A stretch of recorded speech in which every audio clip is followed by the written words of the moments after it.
اعوذ باللہ من الشیطان الرجیم بسم اللہ الرحمن الرحیم وَلَقَدْ أَرْسَلْنَا نُوحًا إِلَىٰ قَوْمِهِ فَلَبِثَ فِيهِمْ أَلْفَ سَنَةٍ إِلَّا 50 عَامًا فَأَخَذَهُمُ الطُّوفَانُ وَهُمْ ظَالِمُونَ صدق اللہ العظیم رب اشرح لي صدری ويسر لي امری واحلل عقدۃ من لسانی یفقہوا قولی۔ سورہ عنکبوت کے کل 7 رکوع ہیں۔ پہلا رکوع جیسا کہ میں عرض کر چکا ہوں کہ قرآن مجید کے اہم ترین مقامات میں سے ہے، خاص طور پر دعوت اور تحریک اور اللہ تعالیٰ کے دین کے غلبے کی جد و جہد میں جو مسائل درپیش ہوتے ہیں کارکنوں کو، اس دور میں جب کہ پرسیکیوشن ہو، ستایا جا رہا ہو، مشکلات آ رہی ہوں، قربانیاں دینی پڑیں، تو اس کے جتنے بھی مسائل پیدا ہوتے ہیں ان سب کا بہت ہی جامع جو بیان ہے اور رہنمائی ہے وہ اس رکوع میں آ چکی ہے۔ اسی لیے میں نے اس پر زیادہ وقت صرف کیا ہے کہ جو عام طور پہ دورہ ترجمہ قرآن کے درمیان اتنا وقت جو نہیں لگایا جا سکتا۔ تو یہ نوٹ کر لیجئے کہ مطالعہ قرآن حکیم کے جس منتخب نصاب کا میں تذکرہ کرتا رہا ہوں کہ چند دنوں سے، اس کا جو 5واں حصہ ہے، اس کا پہلا سبق جو ہے وہ اسی سورہ عنکبوت کے پہلے رکوع پر مشتمل ہے، اور یہ اس حصے کا یوں سمجھیے کہ بمنزلہ فاتحہ ہے اس حصے کے لیے۔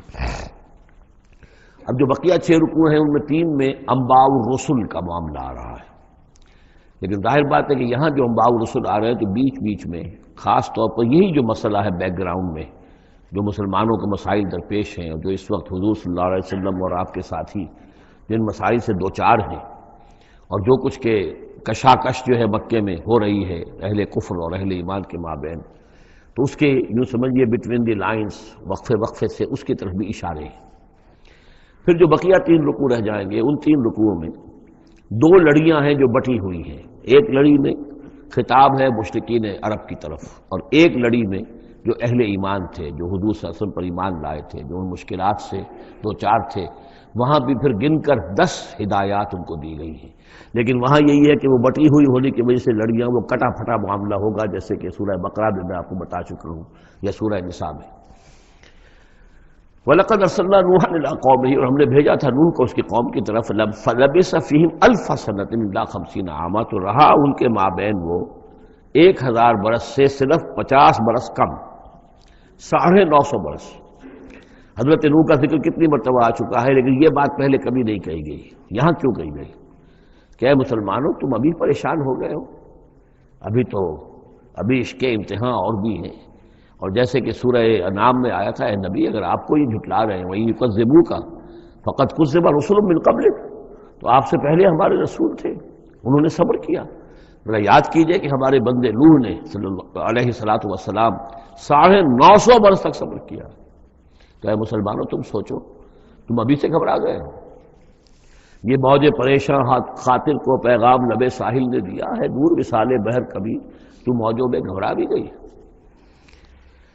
فَأَخَذَهُمُ الطُّوفَانُ وَهُمْ ظَالِمُونَ، تو اس کی قوم کو، حضرت نوح کی قوم کو آ پکڑا طوفان نے، اور وہ ظالم تھے، گناہگار تھے۔ فَأَنجَيْنَاهُ وَأَصْحَابَ السَّفِينَةِ، تو ہم نے بچا لیا اس کو یعنی حضرت نوح کو اور کشتی والوں کو۔ وَجَعَلْنَاهَا آیَةً لِّلْعَالَمِينَ، اسے ہم نے بنا دیا تمام جہانوں کے لیے، تمام جہان والوں کے لیے ایک نشانی۔ وَإِبْرَاهِيمَ، اور ہم نے بھیجا ابراہیم کو، اذ قال لقومه، جبکہ اس نے کہا اپنی قوم سے، اعبدوا اللہ واتقوہ، اللہ کی بندگی اختیار کرو اور اس کا تقوی اختیار کرو۔ ذالکم خیر لکم ان کنتم تعلمون، یہی تمہارے لیے بہتر ہے اگر علم رکھتے ہو۔ انما تعبدون من دون اللہ اوثانا، یہ جن کو تم پوج رہے ہو اللہ کو چھوڑ کر، یہ تو صرف کچھ بت ہیں، ان کے تھان ہیں جو تم نے بنا لیے ہیں۔ وتخلقون افکا، اور تم نے جھوٹ موٹ گھڑا ہوا ہے، یہ اس کی کوئی بنیاد نہیں، کوئی سند نہیں، نہ عقل میں اور نہ ہی کسی اللہ کی اتاری ہوئی کتاب میں۔ ان الذین تعبدون من دون اللہ لا یملکون لکم رزقا، یہ لوگ جنہیں تم پوجتے ہو اللہ کے سوا، وہ تمہیں رزق نہیں دینے کا اختیار رکھتے۔ فابتغوا عند اللہ الرزق، تو رزق تلاش کرو اللہ کے پاس، اللہ سے مانگو رزق، اللہ سے اپنی مشکل کشائی کی درخواست کرو، اللہ سے اپنی حاجت روائی کے لیے دعا کرو۔ واعبدوہ، اور اس کی بندگی کرو، واشکروا لہ، اور اس کا شکر ادا کرو، الیہ ترجعون، یقیناً اسی کی طرف تم لوٹا دیے جاؤ گے۔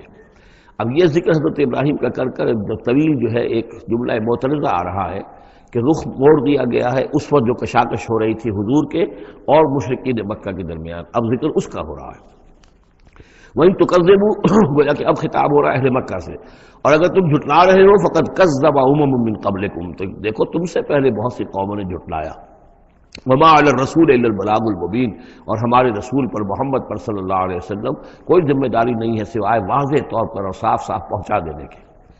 اولم یروا کیف یبدی اللہ الخلق ثم یعیدہ، کیا وہ دیکھتے نہیں ہیں کیسے اللہ تعالیٰ تخلیق پہلی مرتبہ کرتا ہے پھر وہ دوبارہ بھی کرے گا. ان ذلک علی اللہ یسیر، اور یہ اللہ تعالیٰ پر بہت آسان ہے. قل سیروا فی الارض فانظروا، اور تو ان سے کہیے کہ ذرا گھومو پھرو زمین میں اور دیکھو کیف بدا الخلق، کیسے اللہ تعالیٰ پہلے تخلیق کیا ہے اس نے خلق کو. ثم اللہ ينشئ النشأة الآخرہ، پھر اللہ اٹھائے گا یا اٹھاتا ہے. دنیا میں بھی ہو رہا ہے کہ کھیتی جو ہے وہ ختم ہو گئی، پھر اگلی پھر فصل آ گئی، پھر فصل آ گئی. یہ تو ایک سائیکل چل رہا ہے. اور پھر یہ کہ اللہ تعالیٰ دوسری مرتبہ تمہیں اسی طرح اٹھا دے گا. نشأۃ آخرہ جو ہے آخرت کی جو تمہیں اٹھانا ہے وہ اللہ کے اختیار میں ہے. ان اللہ علی کل شیء قدیر، یقینا اللہ ہر شے پر قادر ہے. یعذب من یشاء ویرحم من یشاء، وہ جس کو چاہتا ہے عذاب دیتا ہے دے گا، اور جس کو چاہے گا رحم فرمائے گا. وإلیہ تقلبون، اور اسی کی طرف تم لوٹا دیے جاؤ گے. وما انتم بمعجزین فی الارض، اور تم اسے شکست نہیں دے سکتے زمین میں. ولا فی السماء، نہ آسمان میں، نہ زمین میں کہیں بھاگ کر نہ آسمان میں کہیں بھاگ کر اللہ کو عاجز کر سکتے ہو. وما لکم من دون اللہ من ولی ولا نصیر، اور نہیں ہے کوئی تمہارا اللہ کے سوا نہ حمایت، یعنی اللہ کے ورے یا اللہ کے مقابلے میں. یہ دون کا لفظ بہت سے معنی دیتا ہے عربی زبان میں، دیکھنا ہوتا ہے کس کانٹیکسٹ میں کیا معنی ہے. اس کانٹیکسٹ میں اللہ کے مقابلے میں تمہارا کوئی نہ ولی ہوگا نہ نصیر ہوگا، نہ کوئی حمایتی نہ مددگار. والذین کفروا بآیات اللہ ولقائہ، اور جن لوگوں نے کفر کیا اللہ کی آیات کا اور اس سے ملاقات کا انکار کیا. اولئک یئسوا من رحمتی، یہ وہ لوگ ہیں جو میری رحمت سے مایوس ہو چکے ہیں. واولئک لہم عذاب علیم، اور ان کے لیے تو دردناک عذاب ہے. یہاں یہ جملہ معترضہ ختم ہوا اور اب پھر حضرت ابراہیم کا تذکرہ آ رہا ہے. فما کان جواب قومہ، تو نہیں تھا کوئی جواب حضرت ابراہیم کی قوم کا، الا ان قالوا، سوائے اس کے کہ انہوں نے کہا اقتلوہ او حرقوہ، اس ابراہیم کو قتل کر دو یا اسے جلا دو. فانجاہ اللہ من النار، تو اللہ تعالیٰ نے انہیں نجات دی آگ سے. ان فی ذلک لآیات لقوم یؤمنون، اور یقیناً اس میں نشانیاں ہیں ان لوگوں کے لیے جو ایمان رکھتے ہیں. وقال انما اتخذتم من دون اللہ اوثانا مودۃ بینکم فی الحیاۃ الدنیا، اب یہ ہے جو بہت اہم جو بات ہے جو کہی ہے انہوں نے. اور انہوں نے کہا حضرت ابراہیم علیہ السلام نے کہ دیکھو تم نے جو یہ اللہ کے سوا بت بنا رکھے ہیں انہیں پوجتے ہو، یہ بھی تم بھی جانتے ہو کہ ان کے پاس کچھ نہیں ہے، تم بھی جانتے ہو کہ ان کو کوئی اختیار حاصل نہیں ہے، تم بھی اور واقع ہو چکے میرے متنبع کرنے کے نتیجے میں تم آگاہ ہو چکے ہو کہ یہ تمہاری حماقت ہے، لیکن تم کیوں چمٹے ہوئے ہو. مودۃ بینکم فی الحیاۃ الدنیا، دنیا کی زندگی میں تمہاری باہمی محبتیں جو ہے وہ چمٹا رہی ہیں. اب کیا کریں، ہماری قوم ہے، ہماری برادری ہے، ہمارا خاندان ہے، وہ سب یہی کر رہا ہے. میں اگر چھوڑ دوں گا تو میں آؤٹ کاسٹ ہو جاؤں گا، میں تو نکل جاؤں گا پھر برادری سے. اکیلا آدمی کیسا رہے. یہ چیزیں ہیں کہ جو انسان کو پھر جمع کر رکھتی ہیں. جیسے عصبیت کا ذکر آیا تھا پچھلی صورت میں کہ اب عصبیت نہیں ہونی چاہیے، اسی طریقے سے یہ عصبیت ہی نہیں بلکہ یہ کہ جتنے بھی رشتہ داریاں ہیں، دوستیاں ہیں، کاروبار ہیں، یہ معاملہ جو ہے کہ حق تم پر منکشف ہو چکا ہے. جان چکے ہو کہ یہ صرف کوئی شے نہیں ہے یہ تم کر رہے تھے، تمہارے آباء و اجداد نے جو رسمیں ڈالی ہوئی ہیں، اور تمہیں میں نے متنبع کر دیا ہے. تم نے اپنے جیوں میں جھانک کر دیکھ لیا ہے، اپنے غریبان میں جھانک کر دیکھ لیا ہے، اور تم پر یہ بات منکشف ہو چکی ہے کہ جو میں کہہ رہا ہوں وہ ٹھیک ہے. پھر بھی تم جو چمٹے ہوئے ہو اپنے اس نظام کے ساتھ، تو اس کا سبب صرف ایک ہے. وقال انما اتخذتم من دون اللہ اوثانا مودۃ بینکم فی الحیاۃ الدنیا، تمہاری باہمی محبتیں جو ہیں دنیا کی زندگی میں وہ تمہیں چمٹائے رہتی ہیں. یہی معاملہ ہے اس دنیا میں جب کوئی تحریک اٹھتی ہے اللہ کے دین کے کام کرنے کے لیے، اور بہت مخلص لوگ اس میں شامل ہوتے ہیں، محنت کرتے ہیں، کوشش کرتے ہیں. فرض کیجئے کسی شخص سے کوئی غلطی ہو گئی، کوئی غلط رخ مڑ گئی تحریک، اب وہ تحریک جو ہے وہ کافی عرصے کے بعد اس کے اثرات ظاہر ہوئے، اس کے نتائج جو لوگوں کے سامنے آ رہے ہیں، محسوس بھی ہو جاتا ہے کہ یہ واقعتاً ہم کسی غلط راستے پر آ گئے ہیں. لیکن یہ کہ پھر وہ ایک عصبیت جماعتی ایسی پیدا ہو جاتی ہے کہ سب کچھ ماننے کے باوجود پھر اس جماعت کو چھوڑنے کو تیار نہیں ہوتی. ہماری دوستیاں ہیں، ہماری رشتہ داریاں ہیں، ہمارے کاروباری تعلقات ہیں، یا یہ کہ کچھ لوگوں کے تو اپنے مفادات بھی اس میں شامل ہو جاتے ہیں. اس لیے کہ کچھ عرصے کے بعد ہر جماعت جو ہے وہ ایک فرقہ بن جاتی ہے. جیسے کہ آپ کو معلوم ہے کہ اللہ تعالیٰ نے اس امت کے لیے جو ہے وہ 3 چیزوں کا بندوبست کیا ہے ختم نبوت کے خلا کو پر کرنے کے لیے. نبوت ختم ہو گئی محمد رسول اللہ پر، تو جو خلا پیدا ہوا وہ 3 چیزوں سے پر ہوا. نمبر 1، قرآن کی حفاظت کا ذمہ اللہ نے لے لیا، جب پہلے تورات کا لیا تھا نہ انجیل کا لیا تھا. نمبر 2، ہر صدی میں مجددین کے اٹھانے کا اہتمام کر لیا، ایسے لوگ اٹھاتے رہے، نبی تو نہیں ہوں گے، وہی نہیں آئے گی، لیکن وہ دین کو تازہ کریں گے، دین کی حقیقی تعلیمات جو لوگ بھول چکے ہوں گے دوبارہ یاد دلائیں گے، دین کی اصل حقائق کی طرف متوجہ کریں گے۔ اور تیسرا یہ کہ ایک جماعت ضرور قائم رہے گی حق پر، لا تزال فی امتی طائفۃ قائمین علی الحق۔ اب ہوتا کیا ہے، ایک صدی میں کوئی ایک مجدد اٹھا، اس نے ایک محنت کی، کوشش کی، جد و جہد کی، کچھ لوگ اس کے گرد آ گئے، جمع ہو گئے، اوان و انصار ہو گئے، وہ ایک جماعت بن گئے۔ لیکن یہ کہ اگلی نسل میں کیا ہوگا، یہ لوگ جو آئے تھے اس کے ساتھ، یہ تو آئے تھے فیس ویلیو پر اس کو قبول کرنے کے، یہ دعوت صحیح ہے، لیکن ان کی اولاد اب اس لیے چمٹ رہی ہے کہ ہمارے والد تھے اس جماعت میں۔ اب یہ عصبیت کا ایک سلسلہ شروع ہوا۔ تیسری نسل میں آ کر پھر یہ ہو جاتا ہے، اتنے عرصے میں اس جماعت کا ایک حلقہ بن گیا، اس کے آپس کے دوستیاں ہیں، تعلقات ہیں، لین دین بھی ہے، رشتہ داریاں بھی ہو گئی ہیں، لہذا وہ ایک فرقے کی شکل اختیار کر لیتے ہیں۔ اب اس فرقے کے ساتھ چمٹ کر لوگ رہتے ہیں، لیکن پھر اللہ تعالیٰ کسی اور کو اٹھاتا ہے، اور پھر کوئی اللہ کا بندہ جو ہے اسی کام کو اثر نو شروع کرتا ہے۔ یہی ہوتا آیا ہے، اسی لیے ہر صدی میں مجددین، اس لیے کہ تیسری نسل میں آ کر دعوت جو ہے وہ لازماً اس کے اندر خرابی پیدا ہو جاتی ہے۔ اس لیے کہ حضور نے بھی فرمایا، خیر امتی قرنی ثم الذین یلونہم ثم الذین یلونہم، بہترین میری امت کا دور تو ہے میرا اپنا دور، پھر وہ جو میرے بعد ہیں، اور پھر وہ جو ان کے بعد ہیں۔ تو 3 نسلوں کو آپ نے خیر قرار دیا ہے۔ اس کے بعد ظاہر بات ہے زوال آیا ہے، ہمارے ہاں بھی آیا ہے۔ جب حضور کی قائم کی ہوئی جماعت میں زوال آ گیا تو اور کون ہوگا بڑا سے بڑا شخص جس کی قائم کی ہوئی کسی جماعت میں زوال نہ آئے۔ یہ تو چیزیں ہوتی ہیں، لیکن ہر شخص کو ہر وقت دیکھنا چاہیے کہ آج کے دور میں دین کا وہ کام کس کے حوالے اللہ نے کیا ہے، کس کو توفیق دی ہے جو صحیح طریقے پر اس کام کو کر رہا ہے، اور اس کا ساتھ دینا چاہیے۔ کسی جماعتی عصبیت، جس طرح کسی قبائلی عصبیت کے اندر مبتلا نہیں ہونا چاہیے، ایسے ہی کسی جماعتی عصبیت میں بھی مبتلا نہیں ہونا چاہیے۔ یہ ہے وہ اہم بات جو یہاں آئی ہے۔ قال انما اتخذتم من دون الله اوثانا المودة بينكم في الحیات الدنیا ثم یوم القیامة یکفر بعضکم بعضا ببعض، پھر قیامت کے تم ایک دوسرے کا انکار کرو گے، تم ابھی تو بڑی دوستیاں ہیں، بڑا گٹھ جوڑ ہے۔ وَيَلْعَنُ بَعْضُكُمْ بعضا، اور تم میں سے بعض دوسروں کو لعنت کریں گے۔ وَمَأْوَاكُمُ النَّارُ، اور تم سب کا ٹھکانہ ہوگی آگ۔ وَمَا لَكُم مِّن نَاصِرِينَ، اور نہیں ہوگا کوئی تمہارے لیے مدد کرنے والے۔ فآمن لہ لوط، تو حضرت لوط ایمان لے آئے حضرت ابراہیم پر، وہ ان کے بھتیجے تھے۔ وقال انی مہاجر الی ربی، اور حضرت ابراہیم نے کہا میں اپنے رب کی طرف ہجرت کر رہا ہوں۔ وہ اپنا ملک چھوڑ کر چلے آئے شام کی طرف۔ قرآن مجید میں کہیں بھی پھر اس کے بعد یہ تذکرہ نہیں ملتا کہ ان کی قوم کا کیا حشر ہوا، پیچھے ان کو ہلاک کیا گیا، کیا ہوا، واللہ عالم۔ انہ هو العزیز الحکیم، یقیناً اللہ تعالیٰ زبردست ہے، حکمت والا۔ ووہبنا لہ اسحاق و یعقوب، اور ہم نے اسے اسحاق جیسا بیٹا دیا، یعقوب جیسا پوتا دیا۔ وجعلنا فی ذریتہ النبوۃ والکتاب، اور پھر ہم نے اسی کی نسل میں، اسی کی اولاد میں نبوت اور کتاب رکھ دی۔ یہ نوٹ کر لیجئے کہ حضرت ابراہیم علیہ السلام کے بعد کوئی نبی، کوئی رسول اس دنیا میں ان کی نسل سے باہر نہیں آیا، لیکن یہ کہ ان کی نسل کہاں کہاں پھیلی ہے یہ ہم نہیں جانتے۔ حضرت ابراہیم کے بیٹے حضرت اسحاق، ان کی نسل کتنی تھی، کہاں کہاں گئی ہے۔ تورات نے تو محفوظ رکھا ہے صرف یعقوب کو، اس لیے کہ بنی اسرائیل کیونکہ یہ لوگ ہیں، اس اپنی نسلی وہ جو بات تھی اس کے حوالے سے حضرت یعقوب کے بارے میں تو ساری چیزیں موجود ہیں۔ حضرت اسحاق کی کوئی اور بیٹا بھی تھا کہ نہیں تھا، عیسو تھا مثلا، تو وہ عیسو کہاں ہے، اس کی اولاد کہاں گئی۔ اس طرح بنی قطورہ، کئی بیٹے تھے حضرت ابراہیم کے حضرت قطورہ سے، تو ان میں سے صرف ایک کا ہمیں تذکرہ ملتا ہے، اور وہ ہے حضرت شعیب جس نسل میں آئے ہیں، مریم کی اولاد، باقی کہاں گئے۔ تو اسی طریقے سے یہ کہ یہ در حقیقت یہ اولاد ابراہیم کہاں کہاں پھیلی ہے، جیسے کہ میرا گمان ہے کہ ہندوستان میں بھی آئی ہے۔ نہ صرف یہ کہ ہو سکتا ہے کہ حضرت اسحاق کی اولاد میں سے عیسو کی اولاد آئی ہو اور وہ یہاں پر آباد ہوئی ہو، لیکن یہ کہ ان کا تعلق بھی یہ خاص طور پر برہمن طبقہ جو ہے، میں سمجھتا ہوں کہ وہ اسی طریقے سے ابراہیم کی نسل سے ہے۔ برہمن ابراہیم سے تعلق رکھنے والا برہمن، تو یہ میں سمجھتا ہوں کہ لفظی جو ہے اس کے مناسبت موجود ہے۔ واللہ عالم، یقین سے ہم نہیں کہہ سکتے، اتنا یہ کہ کوئی شخص ہسٹری کا اس کو اپنا ریسرچ کا موضوع بنائے، بڑا عالم ہو، وہ لائبریریاں جو ہیں کھنگالے اور پرانی تاریخیں دیکھے، شاید۔ وَوَهَبْنَا لَهُ اسحاق وَيَعْقُوبَ وَجَعَلْنَا فِي ذُرِّيَّتِهِ النُّبُوَّةَ وَالْكِتَابَ، ہم نے اسی کی نسل میں، اسی کی اولاد میں نبوت اور کتاب رکھ دی۔ طویل عرصے تک وہ نبوت و کتاب آتی رہی حضرت یعقوب کی اولاد میں، پھر آخری نبوت و رسالت حضرت اسماعیل کی اولاد میں۔ وَآتَيْنَاهُ أَجْرَهُ فِي الدُّنْيَا، ہم نے اسے اجر جو ہے دنیا میں بھی عطا فرمایا۔ وَإِنَّهُ فِي الْآخِرَةِ لَمِنَ الصَّالِحِينَ، اور یقیناً وہ آخرت میں ہمارے بڑے نیک بندوں میں سے ہیں۔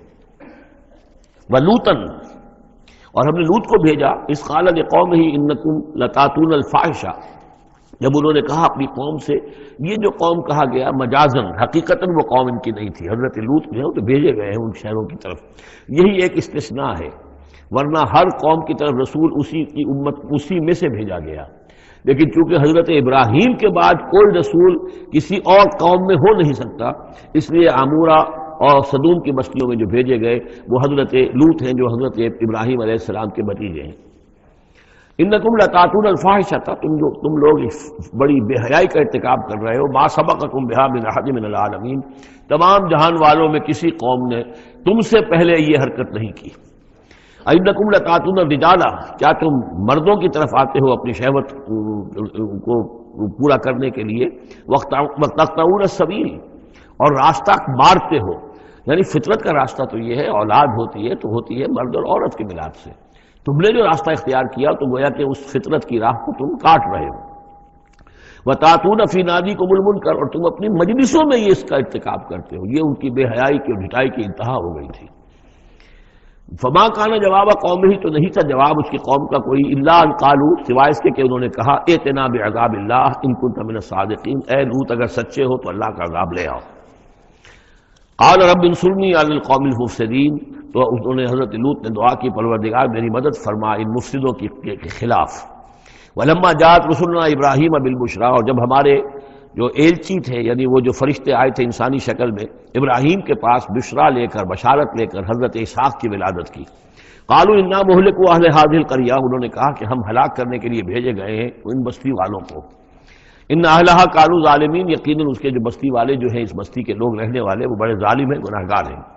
قال ان فیہا لوطا، حضرت ابراہیم نے کہا اس میں تو لوط بھی تو ہے اسی بستی کے اندر۔ قالوا نحن اعلم بمن فیہا، انہوں نے کہا ہمیں خوب معلوم ہے کہ کون کون ہے اس میں۔ لننجینہ اہلہ الا امرأتہ، ہم اسے بچا لیں گے، نجات دیں گے، اس کو بھی اس کے گھر والوں کو بھی، سوائے اس کی بیوی کے، کانت من الغابرین، وہ ہوگی رہ جانے والوں میں۔ ولما ان جاءت رسلنا لوطا، اور جب وہ ہمارے ایلچی جو ہے وہ پہنچے حضرت لوط کے پاس، سیء بہم، ان کو دیکھ کر وہ پریشان ہوئے، وضاق بہم ذرعا، اور ان کا دل جو بہت تنگ ہوا، خوبصورت لڑکوں کی شکل میں آئے تھے۔ وقالوا لا تخف ولا تحزن، انہوں نے کہا نہیں آپ نہ کوئی خوف کھائیں اور نہ کوئی رنجیدہ ہوں، انا منجوک واہلک، ہم تو آپ کو نجات دینے کے لیے آئے ہیں اور آپ کے گھر والوں کو، الا امرأتک، سوائے آپ کی بیوی کے، کانت من الغابرین، وہ پیچھے رہنے والوں ہی میں ہے۔ انا منزلون علی اہل هذه القریۃ رجزا من السماء، ہم نازل کرنے والے ہیں اس بستی کے رہنے والوں پر ایک آفت، ایک عذاب آسمان سے، بما کانوا یفسقون، پر سبب اس فسق کے اور فجور کے اور گندگی کے جو وہ کر رہے تھے۔ وَلَقَدْ تَرَكْنَا مِنْهَا آیَةً بَيِّنَةً، اور ہم نے چھوڑ دیا اس میں سے، اس بستی میں سے کوئی نشانی جو ہے وہ اس وقت تک موجود ہوگی جب کہ قرآن نازل ہوا ہے، اسی لیے کہ قرآن کہتا ہے بار بار تم گزرتے ہو ان بستیوں کے کھنڈرات کے اوپر سے، بَيِّنَةً لِقَوْمٍ يَعْقِلُونَ، ان لوگوں کے لیے کہ جو عقل سے کام لے۔ وَإِلَىٰ مَدْيَنَ أَخَاهُمْ شُعَيْبًا، اور مدین کی طرف ہم نے بھیجا ان کے بھائی شعیب کو، فقال یا قوم اعبدوا اللہ، اور انہوں نے کہا کہ اے میری قوم کے لوگوں اللہ کی بندگی کرو، وارجوا الیوم الآخرہ، اور دیکھو آخرت کے دن کی، قیامت کے دن کی انتظار میں رہو، امید میں رہو، وہ قیامت کا دن آ کر رہے گا۔ ولا تعثوا فی الارض مفسدین، اور زمین میں فساد مچاتے مت پھرو۔ فکذبوہ، تو انہوں نے اس کو جھٹلا دیا، فاخذتہم الرجفۃ، تو انہیں آ پکڑا ایک زلزلے نے، فاصبحوا فی دارہم جاثمین، تو وہ اپنے گھروں کے اندر پڑے رہ گئے اوندھے ہوئے۔ وعادا وثمودا، اسی طرح عاد اور سمود، وقد تبین لکم من مساکنہم، اور تمہیں معلوم ہے کہ ان کے مسکن کہاں تھے، تمہارے لیے واضح ہیں کہاں رہتے تھے، یہ کہاں آباد تھے۔ وزین لہم الشیطان اعمالہم، اور شیطان نے ان کے لیے ان کے برے اعمال کو، مشرکانہ افعال کو مزین کر دیا تھا، اسی میں مگن تھے، خوش تھے۔ فصدہم عن السبیل، اور روک دیا تھا انہیں اللہ کے صحیح راستے سے، صراط مستقیم سے، جو صراط توحید ہے اس سے۔ وَكَانُوا مُسْتَبْصِرِينَ، حالانکہ وہ تھے بہت ہوشیار، بہت غور کرنے والے، سوچنے والے، بڑے دانشور تھے، لیکن یہ کہ یہ بڑے دانشور جو ہے کسی جگہ ایسا بھی ہوتا ہے، بہت بڑا عقل مند انسان جو ہے وہ اپنے ناک کے نیچے کے پتھر سے ٹھوکر کھاتا ہے۔ یہ اور اس کی سب سے بڑی مثال جو ہے وہ ہمارے آج کل کے سائنسدان ہیں، کتنی باریکیاں دیکھ رہے ہیں اس کائنات کی، سب کچھ دیکھ لیا، اللہ نظر نہیں آتا۔ کہاں سے کہاں دیکھ رہے ہیں، کتنی بڑی بڑی ٹیلیسکوپس ہیں اور کتنے ٹریلین وہ لائٹ ایئرز کے اوپر دریافت کر رہے ہیں کہ نیا ستارہ وجود میں آ گیا، سب کچھ ہو رہا ہے، لیکن یہ کہ ان تمام چیزوں کو دیکھنے کے باوجود ان کا دماغ اللہ کی طرف منتقل نہیں ہوتا۔ یہ ہے کہ ایک طرف سے اندھے ہیں، ایک آنکھ کھلی ہے، ایک آنکھ اندھی ہے۔ تو اگرچہ وہ بھی تھے بڑے ہوشیار مستبصرین، یعنی استبصار جو ہے یہ باب استفال، دیکھنا بڑے غور سے دیکھا کرتے تھے، مشاہدہ کرتے تھے، آبزرو کرتے تھے، سب کچھ تھے، باقی سب کچھ نظر آیا انہیں۔ ڈھونڈنے والا ستاروں کی گزرگاہوں کا اپنے افکار کی دنیا میں سفر کر نہ سکا، وہ ساری جو ہے وہ ستاروں کی گزرگاہیں جو ہے ان کی تحقیق ہو رہی ہے، لیکن یہ کہ میں خود کون ہوں، کہاں سے آیا ہوں، کہاں جا رہا ہوں، میری زندگی کا مال کیا ہے، اس کا مقصد کیا ہے، بس پیدا ہونا، کھانا پینا، جانوروں کی طرح رہنا اور ختم ہو جانا۔ Is that all? Is death the end of our existence? کیا موت پر ہمارے وجود کا خاتمہ ہو جائے گا؟ تو کیا زندگی ہوئی، عمر دراز مانگ کے لائے تھے 4 دن، 2 آرزو میں کٹ گئے، 2 انتظار میں، کتنا وقت تو گزر گیا، بچپن کے اندر ابھی فہم ہی نہیں تھا، لڑکپن ہے، اس کے بعد نوجوانی ہے، اس کے کچھ اپنے ہی اور جو ہے اس کی کیفیات ہوتی ہیں۔ جب ذرا ہوش اور شعور آیا ہے، ایک ذرا ہوش میں آنے کے خطا کار ہیں ہم، اور اس کے بعد پھر بڑھاپا آ گیا، اور اس کے بعد جو ہے نکلے کہلا یعلم من بعد علم شیئا، بس یہی زندگی ہے، یہ اشرف المخلوقات ہے، یہ مسجود ملائک کی زندگی یہ ہے؟ نہیں، اصل زندگی تو ہے تو اسے پیمانہ امروز و فردا سے نہ ناپ، جاویداں پہ ہم دواں ہر دم جواں ہے زندگی، وہ زندگی تو ابدی ہے۔ یہ تو اس کا چھوٹا سا حصہ علیحدہ کر کے ایک امتحانی وقفہ بنا دیا ہے، اسے ایک امتحانی وقفہ ہے، 3 گھنٹے کا نہیں، 30 سال کا صحیح، بس اس کے علاوہ کچھ نہیں، کوانٹیٹیو فرق ہے، کوالٹیٹیو نہیں۔ وَقَارُونَ وَفِرْعَوْنَ وَحَامَانَ، اور ہلاک کیا ہم نے قارون کو بھی اور فرعون کو بھی اور حامان کو بھی۔ وَلَقَدْ جَاءَهُم مُوسَىٰ بِالْبَيِّنَاتِ، ان کے پاس موسیٰ آئے تھے واضح تعلیمات لے کر۔ فَاسْتَكْبَرُوا فِي الْأَرْضِ، انہوں نے زمین میں تکبر کیا، وَمَا كَانُوا سَابِقِينَ، لیکن یہ کہ وہ ہماری پکڑ سے بچ کر نکل جانے والے نہیں تھے، ہم سے آگے نہیں نکل سکتے تھے۔ فَكُلًّا أَخَذْنَا بِذَنبِهِ، ہم نے سب کو پکڑا ان کے گناہوں کی پاداش میں۔ فَمِنْهُمْ مَنْ أَرْسَلْنَا عَلَيْهِمْ حَاصِبًا، تو ان میں وہ بھی تھے کہ جن پر ہم نے ایسی زوردار ہوا بھیجی جس میں پتھراؤ تھا، وہ ہوا جو ہے ان کو پتھراؤ کر رہی تھی۔ تو یہ قوم لوط پر بھی ہوا ہے، اور بعض حضرات کے نزدیک قوم عاد پر بھی۔ سخرها عليهم 7 ليال و8 أيام حسوما فترى القوم فيها صرعا، ایک ایسی تیز آندھی آئی ہے، 7 دن اور 7 راتیں اور 8 دن چلتی رہی کہ اس نے اٹھا کر پٹخا ہے، اور اس میں وہ کنکر بھی تھے، وہ بلٹس کا کام کر رہے تھے، جو چھوٹے اور سے بڑے پتھر تھے وہ کام کر رہے تھے میزائلز کا، تو یہ سب کے سب ہلاک ہو گئے۔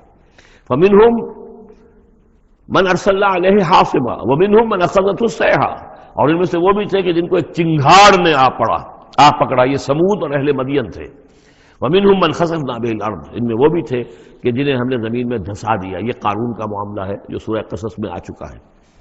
ومنهم من اغرقنا، اور وہ بھی تھے جنہیں ہم نے غرق کر دیا، اور غرق کرنے کے 2 طریقے ہوئے، ایک تو یہ کہ جو قوم آباد تھی، قوم نوح جہاں تھی وہی غرق کیا، وہی کا وہی، لیکن یہ کہ ایک یہ ہے کہ فرعون کو اور اس کے فوج کو اور لاؤ لشکر کو ان کے محل سے نکال کر، ان کے شہروں سے نکال کر لا کر اور دریا سمندر میں غرق کیا۔ وما كان الله ليظلمهم، لیکن اللہ تعالیٰ ان پر ظلم کرنے والا نہیں تھا، ولكن كانوا انفسهم يظلمون، بلکہ یہ تو وہ خود اپنے اوپر ظلم کر رہے تھے۔ مثل الذين اتخذوا من دون الله اولیاء كمثل العنكبوت، یہ بھی اس حصے کی ان 3 رکوعوں کی بڑی اہم آیت ہے، تمثیل ہے، مثال ان لوگوں کی کہ جنہوں نے اللہ کے سوا کسی کو اپنا حمایتی بنا رکھا ہے۔ یہ حمایتی غیر مرئی بھی ہو سکتے ہیں، جیسے یہ ہماری دیوی ہے، یہ دیوتا ہے، یہ اس کی کرپا چاہیے، اس کی نظر کرم ہو، یہ ہمارے جو اولیاء اللہ ہیں ذرا ان کی طرف سے اگر کچھ ہمیں فیض پہنچ جائے۔ اور یہ بھی ہوتا ہے دنیا میں بھی، مادی اعتبار سے بھی، اور یہ جو بھی کاز اینڈ ایفیکٹ کا سلسلہ اس کے تحت بھی تو ہم آخر لوگوں کو اپنا دوست سمجھتے ہیں، یہ ہمارے حمایتی ہے، یہ ہماری مدد کریں گے، لیکن واقعہ یہ ہے کہ سوائے ایک اللہ کی دوستی کے باقی ساری دوستیاں جو ہیں وہ مکڑی کے جالے جتنی بس مضبوط ہیں، اس سے زیادہ نہیں ہے۔ مثل الذین اتخذوا من دون اللہ اولیاء کمثل العنکبوت، جن لوگوں نے اللہ کو چھوڑ کر کسی اور کو اپنا پشت پناہ اور مددگار بنایا ہے، کسی اور پر توکل ہے، کسی اور پر سہارا ہے، امریکہ ہماری مدد کرے گا، وہ جو کچھ 71 میں ہوا وہ آپ کو معلوم ہے، وہ بیڑا اس کا جہاز بھی آ رہا تھا، لیکن یہ کہ کوئی مدد ہماری نہیں کی گئی، کوئی نہیں ہے، کوئی کسی کا سہارا بننے والا نہیں ہے۔ سہارا تو اگر کوئی ہے تو وہ اللہ ہے، لیکن اس کو تم نے چھوڑ دیا، اس کو سہارا نہیں بنایا۔ مثل الذین اتخذوا من دون اللہ اولیاء کمثل العنکبوت اتخذت بیتا، یہ بکری بھی تو ایک گھر بناتی ہے، جالا بناتی ہے، وَإِنَّ أَوْهَنَ الْبُيُوتِ لَبَيْتُ الْعَنكَبُوتِ، اور سب جانتے ہیں کہ تمام گھروں میں سب سے زیادہ کمزور گھر وہ اس مکڑی کا گھر ہے۔ لَوْ كَانُوا يَعْلَمُونَ، کاش کہ انہیں معلوم ہوتا۔ ان اللہ یعلم ما يدعون من دونه من شیء، اللہ خوب جانتا ہے کہ جس کو یہ پکار رہے ہیں اللہ کے سوا کوئی شے ہے ہی نہیں۔ وهو العزیز الحکیم، اور وہ زبردست ہے حکمت والا۔ وتلك الامثال نضربها للناس وما يعقلها الا العالمون، اور یہ مثالیں ہیں کہ جو ہم لوگوں کے لیے بیان کرتے ہیں لیکن نہیں سمجھتے ان سے مگر وہی لوگ کہ جو علم رکھنے والے ہیں۔ خلق اللہ السماوات والارض، اللہ تعالیٰ نے آسمان و زمین تخلیق فرمائے بالحق، حق کے ساتھ۔ ان فی ذلک لآیۃ للمؤمنین، یقیناً اس میں نشانی ہے اہل ایمان کے لیے۔ اب یہ جو بقیہ 3 رکوع ہیں 21ویں پارے میں آ رہے ہیں، یہ جیسا کہ میں نے کیا اس میں 2 لڑیاں ہیں بٹی ہوئی۔ ایک لڑی ہے خطاب اہل ایمان سے، یہاں ایک جگہ آپ کو مل جائے گا کہ براہ راست خطاب بھی ہے، یا عبادی الذین آمنوا، یا ایھا الذین آمنوا والا جو ہے کہ جو مدنی صورتوں میں جو خطاب کا صیغہ ہے وہ تو یہاں بھی نہیں آیا لیکن براہ راست خطاب کیا ہے۔ لیکن یہ کہ اگر گنتی کریں گے تو کچھ 10 احکام اور دیے گئے ہیں ان لوگوں کو جو دین کے لیے کسی محنت کے اندر جد و جہد میں، اس کو غالب کرنے کی کسی کوشش میں، اس کی تحریک میں، اس کی دعوت میں لگے ہوئے ہوں، اور اس میں ان کے لیے مصائب ہوں، مشکلات ہوں، تکالیف ہوں، پریشانیاں ہوں، تو ان کے لیے کیا ہدایات ہے؟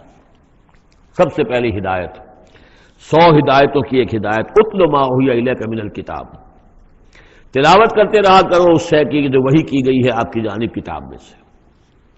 یہی ہم پڑھ چکے ہیں سورہ کہف میں بھی، وَاتْلُ مَا أُوحِیَ إِلَيْكَ مِنْ كِتَابِ رَبِّكَ لَا مُبَدِّلَ لِكَلِمَاتِهِ وَلَن تَجِدَ مِن دُونِهِ مُلْتَحَدًا۔ وہی بات، سب سے بڑا سہارا بندہ مومن کا کیا ہے؟ اللہ پر جتنا یقین ہوگا، اللہ پر جتنا بھروسہ ہوگا، اللہ سے جتنا تعلق ہوگا اتنا ہی صبر کرے گا۔ وَاصْبِرْ وَمَا صَبْرُكَ إِلَّا بِاللَّهِ، اور اللہ کے ساتھ تعلق کا سب سے بڑے ذریعہ یہ قرآن مجید ہے۔ طرفوا بِأَيْدِيكُمْ وَطَرَفُوا بِيَدِ اللَّهِ، اس کا ایک سرا تمہارے ہاتھ میں ہے، ایک سرا اللہ کے ہاتھ میں ہے۔ القرآن حبل اللہ الممدود من السماء إلى الأرض، حضرت عبداللہ ابن مسعود کی روایت کردہ حدیث ہے، حضور نے فرمایا یہ اللہ کی رسی ہے، مضبوطی کے ساتھ تھام لو اس کو، یہ تنی ہوئی ہے زمین سے آسمان تک۔ واعتصموا بحبل اللہ جميعا، تو اس کے لیے یہ کہ قرآن پڑھا کرو۔ اتل ما اوحی الیک من الکتاب واقم الصلاۃ، اور قرآن کے بعد نمبر 2 نماز قائم کرنا۔ یہ نماز جو ہے اقم الصلاۃ لذکری، یہ سورہ طٰہٰ میں ہم پڑھ آئے ہیں، حضرت موسیٰ کو پہلی وحی ہو رہی ہے، پہلی گفتگو ہو رہی ہے کوہ طور پر، اقم الصلاۃ لذکری ان الصلاۃ تنہی عن الفحشاء والمنکر، یقیناً یہ نماز روکتی ہے بے حیائی کے کاموں سے بھی اور برے کاموں سے بھی۔ وَلَذِکْرُ اللَّهِ اکبر، اور جان لو اللہ کا ذکر سب سے بڑی شے ہے۔ یہاں ذکر کو علیحدہ نہ سمجھیں، یہی ذکر ہے، قرآن جو ہے الذکر ہے۔ ہم نے سورہ ہجر میں دیکھا الذکر، انا نحن نزلنا الذکر وانا لہ لحافظون، تو ذکر میں سب سے پہلے قرآن ہے۔ نمبر 2 اقم الصلاۃ لذکری، نماز قائم کرو میری یاد کے لیے۔ قرآن تو ہے ہی مجسم ذکر، نماز ذکر کے لیے ہے۔ اور تیسری چیز کیا ہے؟ ادعیہ معصورہ ہیں محمد رسول اللہ صلی اللہ علیہ وسلم کی، زندگی کا ہر کام کرتے ہوئے دعا ہے۔ آپ بیت الخلاء میں داخل ہو رہے ہیں تو دعا ہے، نکل رہے ہیں تو دعا ہے، گھر سے باہر جا رہے ہیں دعا ہے، گھر میں داخل ہو رہے ہیں دعا ہے، شیشہ دیکھا ہے تو دعا ہے، کپڑے بدلے ہیں دعا ہے، ہر کام کیجئے وہ، لیکن یہ کہ آپ کا اس وقت اللہ کے ساتھ ذہنی رشتہ قائم رہتا ہے۔ چوتھے نمبر پر جو بھی اور حضور نے فرمائے ہیں، یہ 33 مرتبہ سبحان اللہ، 33 مرتبہ الحمدللہ اور اللہ اکبر، یہ بھی ذکر ہے۔ تو یہ تمام شکلیں ذکر کی ہیں، صرف کسی ایک شے کو ذکر نہ سمجھے ہمارے ہاں یہ بن گیا بس اللہ اللہ کر رہے ہیں تو ذکر ہے، نہیں، ذکر میں سب سے پہلے قرآن کی تلاوت ہے۔ اتل ما اوحی الیک من الکتاب واقم الصلاۃ ان الصلاۃ تنہی عن الفحشاء والمنکر ولذکر اللہ اکبر واللہ یعلم ما تصنعون۔ ایک تو یہ ہدایت ہو گئی، اللہ خوب جانتا ہے جو تم کر رہے ہو۔ دوسری ہدایت ولا تجادلوا اہل الکتاب الا باللتی ہی احسن، جنہیں پہلے تم سے کتاب دی گئی تھی ان سے جھگڑا مت کرو مگر بہترین طریقے پر، ان سے بات کرو تو بڑے ہی اسلوب سے کرو، خوبصورتی سے کرو، بات کو سمجھانے کے لیے کرو، ان کی توہین نہ ہو، ان کے جذبات کو آپ بھڑکنے نہ دیں، ان میں حمیت جاہلی جو ہے اپنی امکانیت تک تو کوشش کریں کہ وہ بھڑکے نہ، باقی پھر وہ جو کرتے ہیں وہ اللہ کے ہاں وہ ذمہ دار ہوں گے، لیکن ان سے گفتگو کرو تو بڑے عمدگی کے ساتھ کرو۔ الا الذین ظلموا منہم، سوائے ان کے جو ان میں سے نا انصافی پر تل گئے ہوں۔ اب یہ استثناء جو دو معنی میں ہے، ایک تو یہ ہے کہ اس کا مطلب یہ کہ ان سے مجادلہ کرو ہی نہ، اور دوسرے یہ کہ اگر ان کے ساتھ کسی وقت کوئی سختی بھی کرنی پڑے، کوئی سخت جملہ بھی کہنا پڑے تو اجازت ہوگی، جہاں معلوم ہو جائے کہ یہ ہٹ درمی کے اوپر جو ہے آ گیا ہے تو وہاں اس دونوں کا امکان پیدا ہو جائے گا۔ وَقُولُوا، لیکن تمہیں ان سے کہنا کیا ہے یہ بھی سمجھ لو، تاکہ اب اس کو یہ سمجھیے کہ یہ ہمیں مسلمانوں میں جب کام کرنا ہے، مسلمان سو گئے ہیں، بھول گئے اپنے سبق کو، انہیں یاد دلانا ہے تو اسی انداز میں انہیں یاد دلانا ہے۔ قولوا آمنا بالذی انزل الینا وانزل الیکم، ان سے کہو بھائی ہم تو ایمان رکھتے ہیں اس پر بھی جو تمہاری طرف نازل کیا گیا اور اس پر بھی جو آپ کی طرف نازل کیا گیا۔ وَإِلَٰهُنَا وَإِلَٰهُكُمْ وَاحِدٌ، اور یہ تو نہیں ہے کہ ہمارا خدا کوئی اور ہے تمہارا خدا کوئی اور ہے، ہمارا الہ اور تمہارا الہ ایک ہی تو ہے۔ وَنَحْنُ لَهُ مُسْلِمُونَ، اور ہم تو اسی کے سامنے فرما بردارانہ اپنا سر جھکا چکے ہیں۔ وَكَذَلِكَ أَنزَلْنَا إِلَيْكَ الْكِتَابَ، اے نبی اسی طرح ہم نے آپ کی جانب بھی کتاب نازل کی ہے۔ فَالَّذِينَ آتَيْنَاهُمُ الْكِتَابَ يُؤْمِنُونَ بِهِ، تو وہ لوگ جنہیں ہم نے کتاب دی ہے، یہود اور نصارہ، ان میں بھی وہ لوگ ہیں جو اس پر ایمان لائیں گے یا جو ایمان لا رہے ہیں، جیسا کہ ہم پڑھ چکے ہیں کہ وہ آئے تھے کچھ لوگ جو حبشہ سے ایک وفد کی شکل میں، اور مکے والوں نے انہیں ستایا بھی، استہزاء بھی کیا، لیکن وہ لوگ وہ تھے جو پہلے حضرت عیسیٰ پر ایمان رکھتے تھے، عیسائی تھے، اور اب محمد پر بھی ایمان رکھتے ہیں، تو اللہ تعالیٰ نے ان کو دوہرا اجر دیا، مرتين۔ وَمِنْ هَؤُلَاءِ مَن يُؤْمِنُ بِهِ، اور ان میں سے یعنی مشرکین مکہ میں سے بھی بہت سے لوگ ہیں جو ایمان لائے ہیں اور بھی لا رہے ہیں یا لائیں گے۔ وَمَا يَجْحَدُ بِآيَاتِنَا إِلَّا الْكَافِرُونَ، اور ہماری آیات کا انکار تو نہیں کرتے سوائے وہی کہ جو ناشکرے ہیں اور جو کفر کر اڑ گئے ہوں۔ اب ایک اور دیکھیے دلیل، اب یہ حصہ جو ہے یہ دوسری ڈوری آ گئی کہ جس میں روح سکون جو ہے مشرکین کے ساتھ رد و قضا والی بات ہے۔ وَمَا كُنْتَ تَتْلُو مِن قَبْلِهِ مِن كِتَابٍ، ارے نبی آپ تو اس سے پہلے، اس قرآن کے آپ پر نازل ہونے سے پہلے آپ کوئی کتاب پڑھتے ہی نہیں تھے، آپ دنیاوی اعتبار سے پڑھے ہوئے آدمی ہے ہی نہیں، آپ نے تعلیم حاصل کی نہیں، لکھنا پڑھنا سیکھا نہیں۔ وَلَا تَخُطُّهُ بِيَمِينِكَ، نہ ہی آپ اپنے داہنے ہاتھ سے کچھ لکھتے تھے، کوئی کتاب لکھتے تھے، نہ پڑھتے تھے نہ لکھتے تھے۔ اِذًا لَارْتَابَ الْمُبْطِلُونَ، تو اس شکل میں تو ان کو جو اس کو باطل قرار دے رہے ہیں یہ لوگ جو جھوٹے کہہ رہے ہیں محمد کو، اس شکل میں تو پھر ان کے پاس کوئی کا کوئی شک کرنے کی گنجائش ہو جاتی کہ یہ بڑا لکھنے پڑھنے والے آدمی تھے، مشق کرتے کرتے بہت اچھی چیزیں بھی لکھنے لگے ہیں، اب ان کی زبان جو ہے مچ گئی ہے، قلم جو ہے وہ مچ گیا ہے، لہذا قرآن جیسی شے بھی تصنیف کر لی انہوں نے۔ اگر پہلے سے یہ عمل ہوتا، لیکن تم تو جانتے ہو کہ ہمارے اس نبی محمد نے صلی اللہ علیہ وسلم انہوں نے تو کبھی لکھنا پڑھنا سیکھا ہی نہیں۔ وَمَا كُنْتَ تَتْلُو مِن قَبْلِهِ مِن كِتَابٍ، اے نبی آپ تو نہیں پڑھا کرتے تھے اس کتاب سے پہلے کوئی کتاب۔ وَلَا تَخُطُّهُ بِيَمِينِكَ، اور نہ آپ اسے اپنے داہنے ہاتھ سے لکھتے تھے۔ اِذًا لَارْتَابَ الْمُبْطِلُونَ، تب تو ان لوگوں کو شک کرنے کی گنجائش پیدا ہو جاتی۔ بل هُوَ آیات بینات فی صدور الذین اوتوا العلم، بلکہ یہ تو آیات بینات ہیں بڑی روشن ان لوگوں کے سینوں میں جنہیں علم دیا گیا ہے، وہ جانتے ہیں سابقہ جو کتابوں والے ہیں۔ وَمَا يَجْحَدُ بِآیاتِنَا إِلَّا الظَّالِمُونَ، اور ہماری آیات کا انکار نہیں کرتے مگر وہی جو ظالم ہیں۔ وَقَالُوا لَوْلَا أُنزِلَ عَلَيْهِ آیَاتٌ مِّن رَّبِّهِ، اور وہ کہتے ہیں کہ کیوں نہیں نازل کی جاتی ان کے اوپر کوئی نشانیاں ان کے رب کی طرف، وہی باتیں جو مستقل طور پر چلی آ رہی ہیں۔ قُلْ إِنَّمَا الْآيَاتُ مِنَ اللَّهِ، نبی کہہ دیجئے نشانیوں کا اختیار کل کا کل اللہ کے ہاتھ میں ہے۔ وَإِنَّمَا أَنَا نَذِيرٌ مُّبِينٌ، اور میں تو صرف واضح طور پر خبردار کر دینے والا ہوں۔ أَوَلَمْ يَكْفِهِمْ أَنَّا أَنزَلْنَا عَلَيْكَ الْكِتَابَ يُتْلَىٰ عَلَيْهِمْ، کیا ان لوگوں کے لیے یہ نشانی کافی نہیں ہے کہ اے محمد ہم نے آپ پر یہ کتاب نازل کر دی ہے جو ان کو پڑھ کر سنائی جا رہی ہے؟ کیا یہ قرآن معجزہ نہیں ہے؟ کتنی مرتبہ ان کو چیلنج کیا گیا اس قرآن جیسی ایک صورت ہی بنا لاؤ، 10 صورتیں بنا لاؤ، کیا یہ معجزہ نہیں ہے؟ کیا یہ عاجز نہیں آ چکے ہیں؟ اولم یکفہم، تو کیا یہ نشانی ان کے لیے کافی نہیں؟ اگر تو حق کا طالب ہو، ہدایت کا طالب ہو تو یہ نشانی بھی کافی ہے۔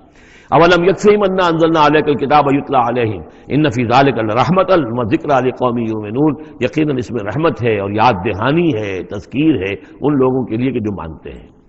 قل کفی باللہ بینی و بین شہیدا بینکم شہیدا، کہہ دیجئے میرے اور تمہارے درمیان اللہ کافی ہے بطور گواہ، وہ جانتا ہے کہ اس نے مجھے رسول بنایا ہے، وہ جانتا ہے کہ قرآن اس نے مجھ پر نازل کیا ہے۔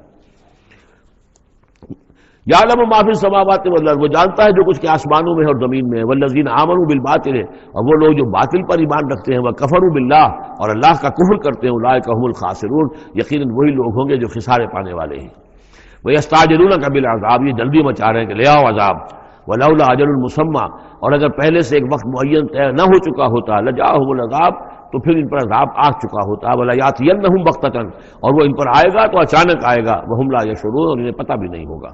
یستعجلونک بالعذاب، یہ نبی پھر دوبارہ یہ الفاظ آئے، نوٹ کیجئے، بہت لطیف بات ہے، یہ عذاب کی جلدی مچا رہے ہیں، وَإِنَّ جَهَنَّمَ مُحِيطَةٌ بِالْكَافِرِينَ، حالانکہ جہنم ان کا احاطہ کر چکی ہے۔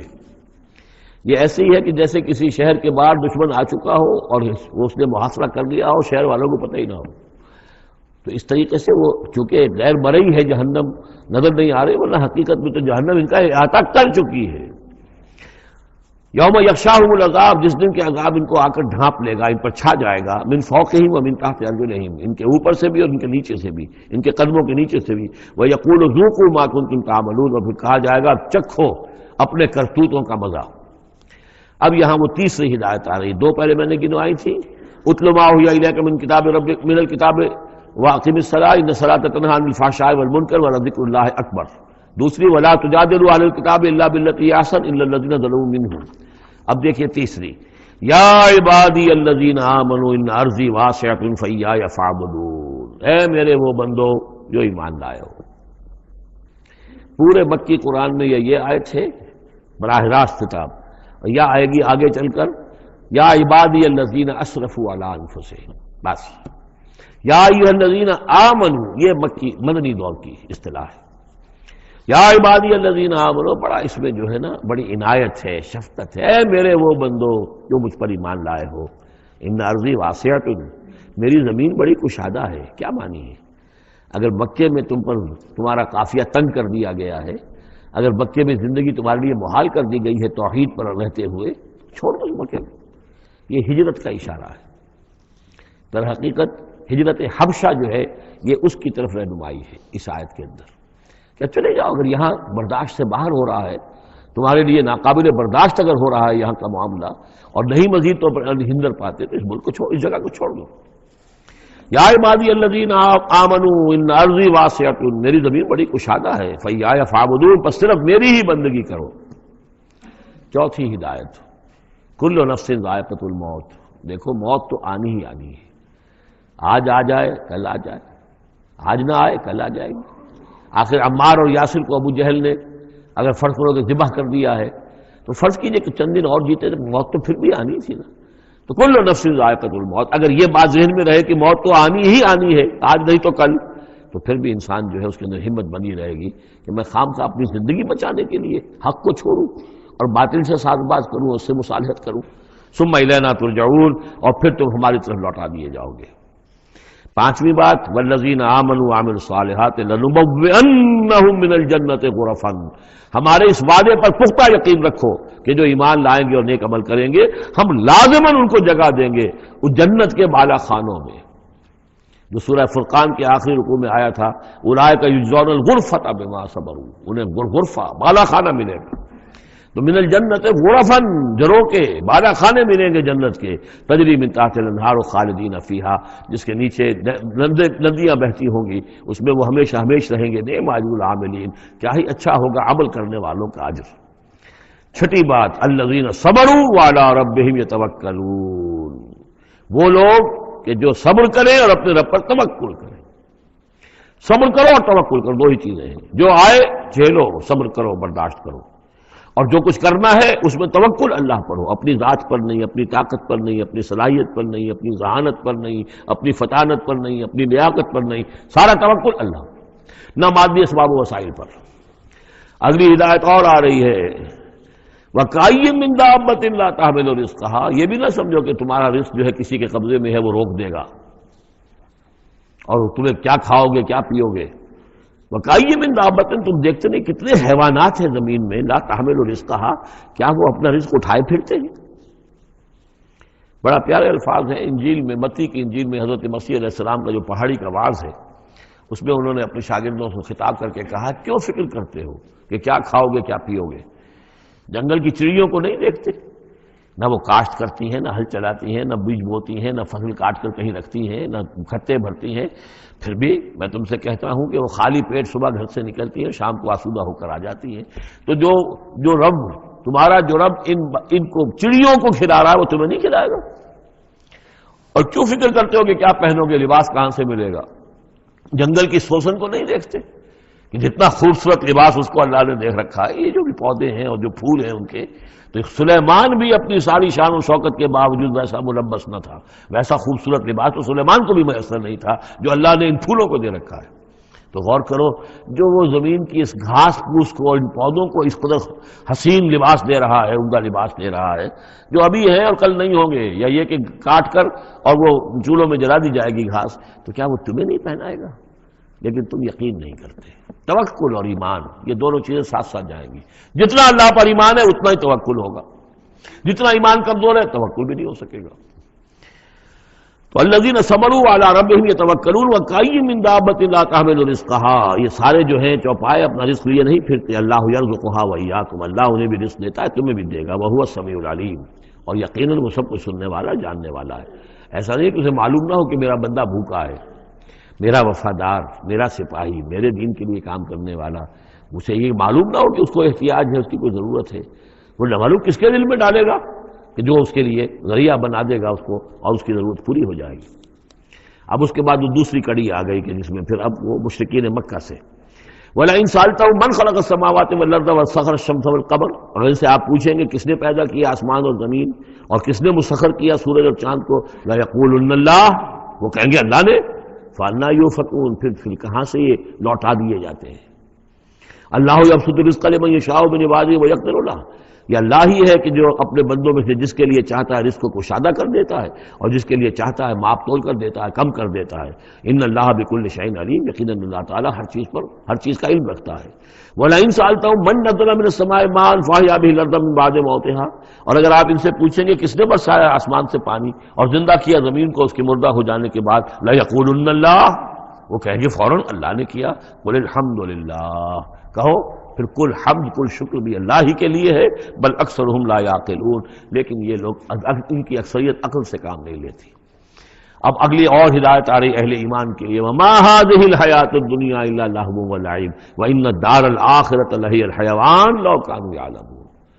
دیکھو مسلمانوں، یہ دنیا کی زندگی تو کھیل کود کے سوا کچھ نہیں، کھیل ہے، کچھ جی کا بہلا لینا ہے، یہ ڈرامہ ہے جو ہو رہا ہے۔ یہاں بادشاہ ہوتا ہے کچھ عرصے کے لیے بادشاہ، جیسے ڈرامے میں بادشاہ ہوتا ہے، لیکن جب مرے گا تو کیا وہ بادشاہت کہاں رہ جائے گی؟ ایسے ہی ڈرامے سے نکل آئے گا، لباس اتار دے گا، تو ایک ایکٹر کا ایکٹر ہے، چاہے وہ فقیر تھا پہلے اس ڈرامے کے اندر، اور دوسرا ایکٹر جو ہے بادشاہ تھا، باہر نکل کر 3 گھنٹے کے بعد دونوں کے دونوں ایک جیسے ہیں، اور نہ وہ بادشاہ ہے نہ وہ فقیر ہے۔ یہ ہے عارضی سا ہے، لیکن یہ کہ ان الدار الآخرۃ لہی الحیوان، یقیناً آخرت کا گھر وہ ہے اصل زندگی وہ ہے۔ لو کانوا یعلمون، کاش کہ ہمیں معلوم ہوتا، لو کنا نعلم، کاش کہ ہمیں معلوم ہوتا۔ یہ بھی نوٹ کر لیجیے، آخرت کو صرف مان لینا کہ ہاں آخرت ہے، بعد بعد الموت ہے، یہ کافی نہیں ہے، یہ معلوم ہو کہ اصل زندگی وہی ہے۔ میں نے جو اس کی تشبیہ جو ہے بیان کی ہے بعض مواقع پر، کہ ایک کتاب ہوتی ہے، ایک اس کا دیباچہ بھی ہوتا ہے، اس کا کوئی ضمیمہ بھی ہوتا ہے، چھوٹا سا ضمیمہ۔ ہمارا جو تصور ہے وہ یہ کہ اصل کتاب زندگی تو یہ دنیا کی زندگی ہے، ہاں ایک ضمیمہ لگا ہوا ہے آخرت کا، اس کی اہمیت ہمارے نزدیک اتنی ہے، ضمیمہ ہے بس، دنیا کی زندگی اصل زندگی ہے۔ ہونا کیا چاہیے کہ یہ دنیا کی زندگی تو دیباچہ ہے، اصل کتاب جو ہے وہ آخرت کی زندگی ہے۔ یہ ریشو پروپورشن کم سے کم، حالانکہ ویسے تو فائنائٹ اور انفائنائٹ کے درمیان کوئی ریشو پروپورشن ہو ہی نہیں سکتی، ایک لامحدود زندگی اور ایک محدود زندگی، کیا اس میں ریشو پروپورشن ہوگی؟ لیکن یہ کہ پھر بھی اگر کوئی کرنی ہے تو دیباچہ اور کتاب زندگی اصل موت کے بعد کھلے گی، یہ دیباچہ ہے، یہ مقدمہ ہے۔ ہم نے کیا سمجھا ہے اصل زندگی کتاب زندگی یہ ہے، ہاں ایک ضمیمہ بھی اس کے ساتھ ہے جس کا نام آخرت ہے۔ فَإِذَا رَكِبُوا فِي الْفُلْكِ، پھر انہی مشرکین سے پھر خطاب ہو رہا ہے، اور یہ مضمون کئی بار آ چکا ہے۔ جب یہ سوار ہوتے ہیں کشتی میں، دعوا اللہ مخلصین لہ الدین، تو پھر یہ اللہ ہی کو پکارتے ہیں اس کے لیے اپنی اطاعت کو خالص کرتے ہوئے۔ فلما نجاہم الی البر، اور جب اللہ تعالیٰ انہیں نجات دے دیتا ہے خشکی کی طرف، اذا ہم یشرکون، تو پھر یہ شرک کرنا شروع کر دیتے ہیں۔ لیکفروا بما آتیناہم، تاکہ یہ ناشکری کریں اور کفر کریں ہماری دی ہوئی نعمتوں کی، ولی یتمتعوا، اور تاکہ بس مزے اڑا لیں۔ فسوف یعلمون، پھر یہ جان لیں گے۔ الہاکم التکاثر حتی زرتم المقابر کلا سوف تعلمون ثم کلا سوف تعلمون. اصل حقیقت اس وقت کھلے گی. اولم یروا انا جعلنا حرما آمنا، یہ پھر اہل ایمان سے کہا جا رہا ہے کیا یہ دیکھتے نہیں کہ ہم نے حرم کو ان کے لیے امن کی جگہ بنا دیا ہے. وَيُتَخَطَّفُ النَّاسُ مِنْ حَوْلِهِمْ، اور لوگ جو ہے اچک لیے جاتے ہیں ان کے ارد گرد سے. باقی عرب کے اندر تو امن و امان تھا ہی نہیں. أَفَبِالْبَاطِلِ يُؤْمِنُونَ وَبِنِعْمَةِ اللَّهِ يَكْفُرُونَ، تو کیا یہ باطل پر ایمان رکھتے ہیں اور اللہ کی نعمت کا یہ کفران کر رہے ہیں. وَمَنْ أَظْلَمُ مِمَّنِ افْتَرَىٰ عَلَى اللَّهِ كَذِبًا أَوْ كَذَّبَ بِالْحَقِّ لَمَّا جَاءَهُ، اس شخص سے بڑا ظالم اور کون ہوگا جس نے کوئی چیز گھڑ کر اللہ کی طرف منسوب کر دی، اور اسی طرح وہ شخص کہ جس نے اللہ کی طرف سے آئے ہوئے حق کی تکذیب کر دی جبکہ اس کے پاس آیا. یہ دونوں ہم بدن جرم ہے. یعنی اگر میں جھوٹ موٹ قرآن جو ہے خود تصنیف کر کے اللہ کی طرف منسوب کر رہا ہوں تو مجھ سے بڑا ظالم اور گناہ گار کوئی نہیں. لیکن یہ بھی سوچ لو اگر واقعتاً یہ اللہ کا کلام ہے جو میں تمہارے سامنے پیش کر رہا ہوں اور تم اس کی تکذیب کر رہے ہو تو تم سے بڑا ظالم کوئی نہیں. الیس فی جہنم مثوی للکافرین، تو کیا جہنم ہی میں ٹھکانہ نہیں ہے ان کافروں کا.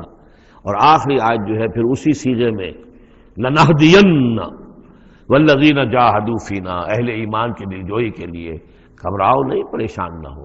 والذین جاہدوا فینا لنہدینہم سبلنا، وہ لوگ کہ جو ہماری راہ میں جہاد کریں، محنت کریں، کوشش کریں، جد و جہد کریں، قربانیاں دیں، اثار کریں، انہیں مطمئن رہنا چاہیے ہمارا پختہ وعدہ ہے، مؤکد وعدہ ہے، ہم لازماً ان کی رہنمائی کریں گے اپنے راستوں کی طرف.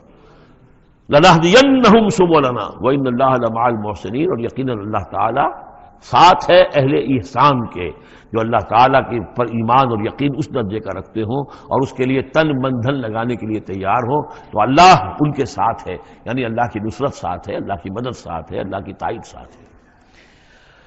سورۃ الروم، بسم اللہ الرحمن الرحیم. الف لام میم، غلبت الروم فی ادنی الارض وهم من بعد غلبهم سیغلبون فی بضع سنین للہ الامر من قبل ومن بعد ویومئذ یفرح المؤمنون بنصر اللہ ینصر من یشاء وهو العزیز الرحیم.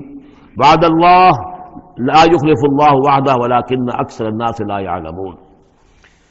یہ سورہ روم جو ہے اس میں آغاز میں جو مضمون آیا ہے وہ اس اعتبار سے بہت اہم ہے کہ ایک تاریخی پس منظر بھی ہے اس کا، اور ایک بہت بڑی پیشن گوئی تھی کہ جو ان آیات میں کی گئی تھی کہ جو پھر صحیح ایگزیکٹلی جیسے کہ پیشن گوئی اللہ نے کی تھی ان آیات میں وہ پوری ہوئی. یہ آپ ذہن میں رکھیے کہ بہت طویل عرصے تک، کئی 100 برس تک تاریخ کے اندر، جب یہ ایرانی امپائر بنی ہے کہ خسرو سے سائرس سے کے زمانے سے 2500 سال پہلے جو بادشاہ تھا ذوالقرنین، تو ایک بڑی سلطنت یہ تھی اور دوسری بڑی سلطنت جو تھی وہ سلطنت روما تھی. سلطنت روما کا سب سے بڑا حصہ تو خیر روم جو یورپ کے اندر تھا، لیکن یہ ترکی کا پورا علاقہ اور مغربی میڈیٹرینین کے ساتھ ساتھ جو ساحل ہے یہ ان کے پاس ہوتا تھا. ان دو حکومتوں میں جیسے سی سو ہوتا ہے، جھولا جھول رہی تھی تاریخ. کبھی ایرانیوں میں کوئی زوردار طاقتور بادشاہ اٹھا باصلاحیت، اس نے حملہ کیا اور رومیوں کو دھکیل دیا وہ یورپ کے اندر اور ایشیا خالی کرا لیا. کبھی رومیوں میں کوئی زبردست طاقتور کوئی بادشاہ اٹھا جو کہ جس کے اندر صلاحیت تھی، وہ آ کر ایرانیوں کو دھکیلتا ہوا پیچھے لے جاتا تھا. تو اس طریقے سے یہ سی 100 جو ہے یہ کئی 100 برس تک جاری رہا. حضور کی بعثت کے زمانے میں ایسا معاملہ ہوا ہے کہ سن 614 میں، 602 سے لے کر 614 تک، اور حضور کی ولادت ہوئی 571 میں، یعنی جب حضور کی عمر 31 برس تھی اس سے لے کر اور 45 برس کی عمر تک ایک مسلسل جنگ چلی ہے ان دونوں کے مابین، روم اور ایران کی.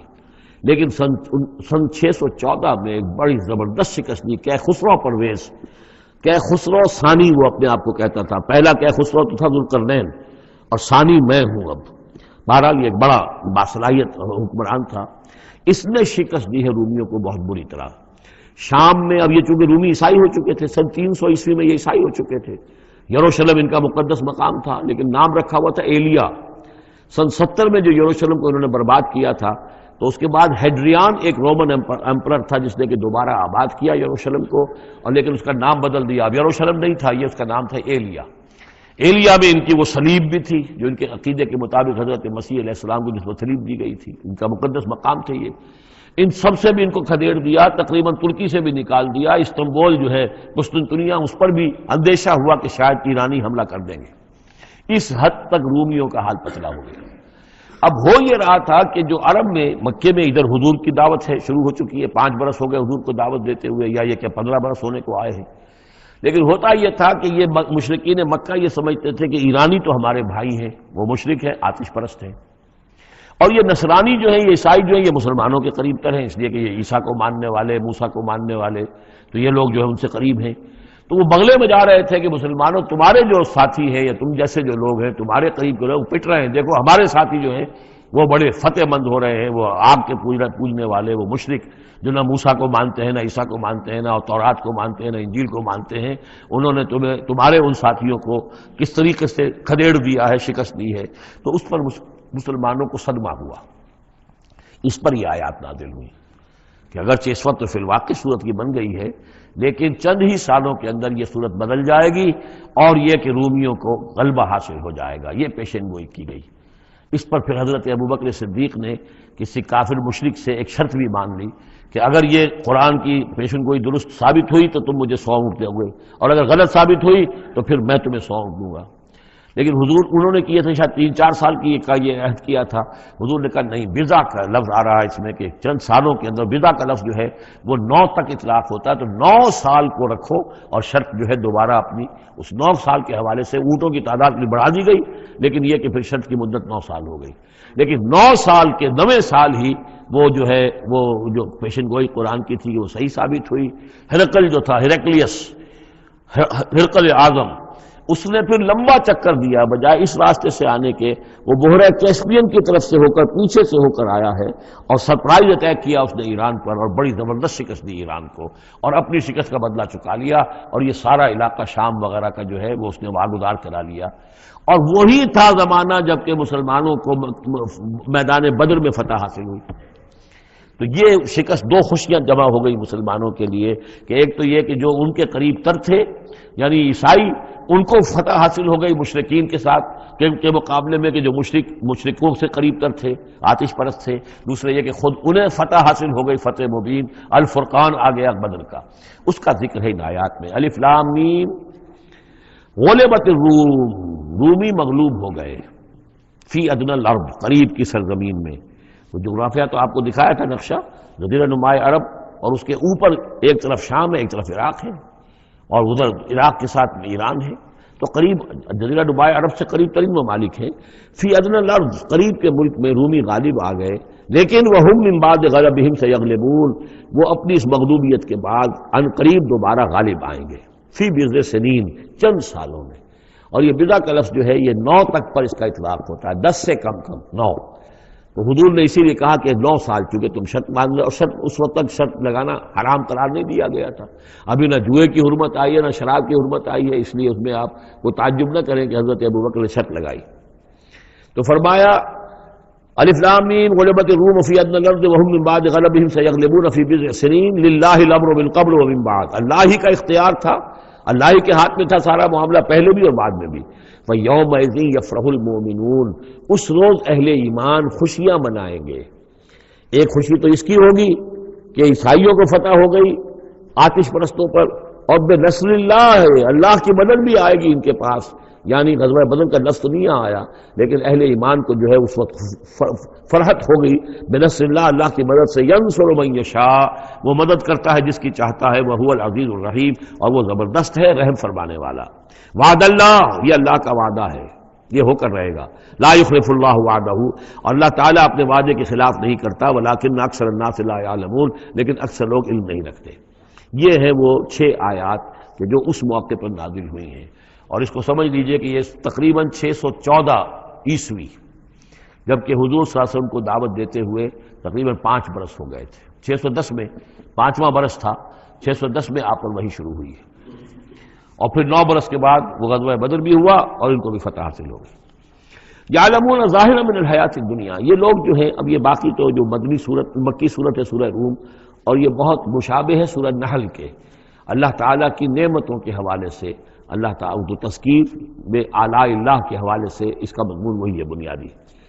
یعلمون ظاہرا من الحیات الدنیا، یہ لوگ دنیا کی زندگی کو بھی صرف ظاہر کو جانتے ہیں، وہم عن الآخرۃ ہم غافلون، اور آخرت سے یہ بالکل ہی غافل ہیں۔ یعنی دنیا کی زندگی کی حقیقت یہ ہے کہ یہ مزرعۃ الآخرہ ہے، دنیا کی زندگی کی بھی اصل حقیقت یہ ہے کہ یہ کھیتی ہے جس میں بونا ہے آخرت میں کاٹنے کے لیے۔ وہ یہ بھول گئے کہ یہ آخرت کی کھیتی ہے، باقی جو ظاہر ہے اس کا کھاؤ پیو عیش کرو، بس یہی ان کے سامنے رہ گیا ہے، اور آخرت ان کے ذہنوں سے بالکل اوجھل ہو گئی ہے۔ اولم یتفکروا فی انفسہم، کیا یہ اپنی ذات میں غور نہیں کرتے؟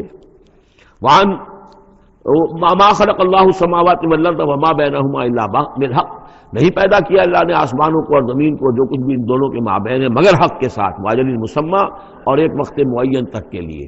یہ دائمی نہیں ہے، ہمیشہ رہنے والی نہیں ہے، اور یہ ایسے ہی کار عبث نہیں ہے۔ ربنا ما خلقت ھذا باطلا سبحانک فقنا عذاب النار وان کثیرا من الناس بلقاء ربهم لکافرون، اور یقیناً بہت سے لوگ جو ہیں اپنے رب سے ملاقات کا انکار کرتے ہیں۔ اولم یسیروا فی الارض فینظروا کیف کان عاقبۃ الذین من قبلہم، تو کیا یہ لوگ زمین میں گھومے پھرے نہیں ہیں کہ وہ دیکھتے کہ کیا انجام ہوا ان کا جو ان سے پہلے تھے۔ کانوا اشد منہم قوتاً، وہ کہیں زیادہ تھے شدید ان کے مقابلے میں قوت میں، وہ اثاروا الارض وعمروها، اور انہوں نے زمین کو کاشت کیا اور اس کو آباد کیا، اکثر مما عمروها، اس سے کہیں زیادہ جتنا کہ انہوں نے آباد کیا ہے۔ وجاءتهم رسلهم بالبینات، اور ان کے پاس بھی آئے تھے ان کے رسول کھلی نشانیاں لے کر اور واضح تعلیمات لے کر۔ فما کان اللہ لیظلمہم، تو اللہ تعالیٰ ان پر ظلم کرنے والا نہیں تھا، ولکن کانوا انفسہم یظلمون، بلکہ انہوں نے خود اپنی جانوں پر آپ ہی ظلم کیا۔ ثم کان عاقبۃ الذین اساءوا السوء، پھر اس کے بعد جن لوگوں نے برے کام کیے، بری روش اختیار کی، تو ان کا پھر انجام بھی برا ہوا۔ ان کذبوا بآیات اللہ، انہوں نے اللہ تعالیٰ کی آیات کو جھٹلایا، وکانوا بہا یستہزئون، اور وہ اس کا ٹھٹھا کرتے رہے۔ اللہ یبدأ الخلق ثم یعیدہ، اللہ تعالیٰ پہلی مرتبہ پیدا کرتا ہے، ثم یعیدہ، یعیدہ بار بار آیا ہے، اس کا ترجمہ کہیں میں حال میں کر رہا ہوں اور کہیں مستقبل میں۔ فعل مضارع جو عربی زبان میں وہ دونوں کو کور کرتا ہے۔ اللہ تعالیٰ کیسے پیدا کرتا ہے؟ پہلی مرتبہ، اور پھر دوبارہ پیدا کرتا ہے، یعنی فصل ہے ایک ہوئی ہے، پھر اس کے بعد دوسری ہوئی ہے، تیسری ہوئی ہے، اور یہ بھی ہے کہ دوبارہ پیدا کرے گا، یعنی آخرت میں۔ ثم الیہ ترجعون، پھر تمہیں اسی کی طرف لوٹ جانا ہے۔ ویوم تقوم الساعۃ یبلس المجرمون، جس روز قیامت قائم ہو جائے گی، مجرم اس روز جو ہیں بالکل مایوس ہو کر رہ جائیں گے۔ ولم یکن لہم من شرکائہم شفاع، اور نہیں ہوں گے ان کے شریکوں میں سے کوئی بھی ان کے لیے شفاعت کرنے والے۔ وکانوا بشرکائہم کافرین، اور خود یہ بھی اس روز پھر اپنے ان شرکاء کا کفر کریں گے جب دیکھیں گے کہ وہ ہمارا کوئی مدد کرنے کو تیار نہیں۔ وَيَوْمَ تَقُومُ السَّاعَةُ يَوْمَئِذٍ يَتَفَرَّقُونَ، جس روز قیامت قائم ہوگی اس روز یہ تقسیم ہو جائیں گے، پولرائزیشن ہو جائے گی، علیحدہ علیحدہ ہو جائیں گے۔ کیا ہوگی پولرائزیشن؟ فَأَمَّا الَّذِينَ آمَنُوا وَعَمِلُوا الصَّالِحَاتِ فَهُمْ فِي رَوْضَةٍ يُحْبَرُونَ، تو وہ لوگ جو ایمان لائے تھے اور جنہوں نے نیک عمل کیے تھے وہ ہوں گے باغ میں، اور وہاں ان کی آؤ بھگت ہو رہی ہوگی، تواضع ہو رہی ہوگی۔ وَأَمَّا الَّذِينَ كَفَرُوا وَكَذَّبُوا بِآيَاتِنَا وَلِقَاءِ الْآخِرَةِ، اور وہ لوگ جنہوں نے کفر کیا تھا اور ہماری آیات کو جھٹلایا تھا اور آخرت کی ملاقات کا انکار کیا تھا، فَأُولَٰئِكَ فِي الْعَذَابِ مُحْضَرُونَ، تو وہ عذاب میں حاضر کر دیے جائیں گے، پکڑے ہوئے گرفتار کر کے عذاب میں لا کر حاضر کر دیے جائیں گے۔ فَسُبْحَانَ اللَّهِ حِينَ تُمْسُونَ وَحِينَ تُصْبِحُونَ، یہ اسی انداز میں دیکھیے سورہ نحل میں یہ آیت آئی تھی، بس اور انعام میں بھی۔ پھر اللہ ہی پاک ہے اس وقت بھی جب تمہیں شام ہوتی ہے، تم شام کرتے ہو، وحین تصبحون، اور جب کہ تم دوپہر ہوتی ہے، وحین تصبح جب صبح کرتے ہو، وَلَهُ الْحَمْدُ فِي السَّمَاوَاتِ وَالْأَرْضِ، اور اسی کے لیے ہے حمد اور تعریف آسمانوں میں اور زمین میں، وَعَشِيًّا وَحِينَ تُظْهِرُونَ، اور رات کے وقت بھی اور جب کہ دوپہر ہوتی ہے، ظہر کا وقت ہوتا ہے۔ یہ بھی نمازوں کے اوقات ہی کے حوالے سے، صبح کے وقت کی نماز ہے، شام کے وقت کی نماز ہے، رات کی نماز ہے، ظہر کی نماز ہے۔ یخرج الحی من المیت، وہ نکالتا ہے زندہ کو مردہ سے۔ انڈا بے جان شے ہے، اس میں زندگی کے کوئی آثار موجود نہیں ہے، اس میں سے چوزہ برآمد ہوتا ہے جاندار۔ ویخرج المیت من الحی، اسی طرح مرغی سے انڈا برآمد ہوتا ہے، اور بھی بہت سی چیزیں کہ جو نکل رہی ہیں۔ ویحیی الارض بعد موتہا، اور وہ زندہ کر دیتا ہے زمین کو اس کے مرنے کے بعد۔ وَكَذَلِكَ تُخْرَجُونَ، اور اسی طریقے سے تم کو بھی نکال لیا جائے گا قبروں سے، زمین میں جہاں تم دفن ہوگے، جہاں تمہارے اجزاء تحلیل ہو چکے ہوں گے، لیکن اللہ تعالیٰ اسی طریقے سے اس مردہ زمین میں سے جیسے فصل نکال لیتا ہے تمہیں نکال لے آئے گا۔ بارک اللہ لی ولکم فی القرآن العظیم ونفعنی وإیاکم بالآیات والذکر الحکیم۔